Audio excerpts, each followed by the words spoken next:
درود بر شما استاد. بفرمایید. راجب صدام حسین، معمر قذافی، راجب این دو نفر توضیح میدید انسان‌های خوبی بودن یا بدی بودن؟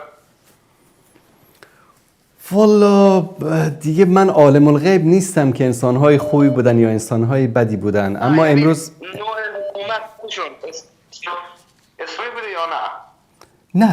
نه نوع حکومت صدام اسلامی بود، نه نوع حکومت قذافی اسلامی بود. ما مثلا میگه وقتی که میگیم حکومت اسلامی، منظور از حکومت اسلامی حکومتی است که در آن شریعت اسلامی تطبیق شود، در آن اطاعت از الله و رسول صورت بگیرد و این نه در حکومت صدام بود و نه در حکومت قذافی.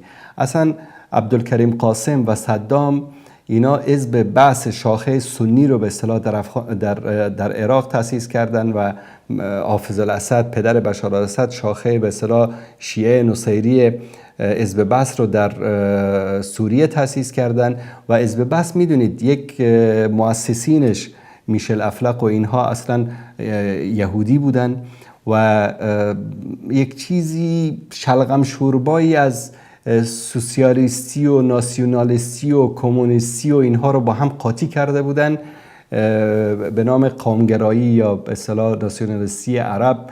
این حزب رو تأسیس کردن که در اون زمان بعد از خلافت عثمانی، بعد از سقوط خلافت عثمانی، قضیه عربیت و پان عربیسم و اینها در بین عرب‌ها زیاد رواج شده بود، به خاطر همین به سرعت انتشار پیدا کرد.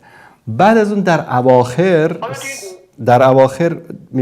اواخر صدام اومد مثلا تظاهر به این کرد که بله دیندار شده و خلاصه حتی در لحظه محاکمش دیدید که قرآن در دستش گرفته بود و اینها. اما همه اینها جنایت هایی رو که صدام در عراق انجام داد، از قتل و کشتار و به اصطلاح چه در بین کردها و چه در بین اهل سنت، چون صدام یک دیکتاتور بود، یک انسان ظالم بود و ظلمش و انسان عادل بود. عادل در چی بود؟ که ظلمش برای همه بود، یعنی مختص شیعه و سنی و کرد و عرب و عجم نبود، بر همه ظلم میکرد.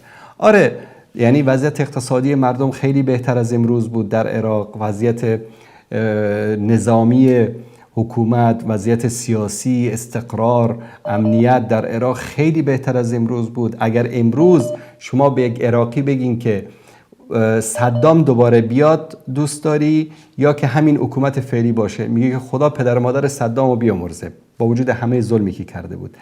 منتها این که در خاتمه اعدام شد به دست روافض، به دست آمریکایی‌ها و شهادتین گفت و الله سبحانه و تعالی بهتر میدونه که باهاش چطور برخورد بکنه، اما اینکه حق مردم رو ضایع کرده و ظلم و ستم بر مردم کرده، این رو الله سبحانه و تعالی خودش باهاش محاکمه بکنه.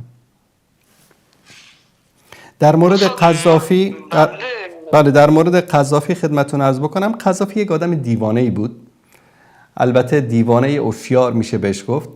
در زمان قذافی مردم لیبی در ناز و نعمت زندگی میکردن از نگاه ثروتمندی، آسایش، این مسائل، اما در ضمنش آدم ظالمی بود، با تندی با مخالفینش برخورد میکرد، انسان متکبری بود، انسان خودخواهی بود، خودش رو مافوق حتی خدا میدانست.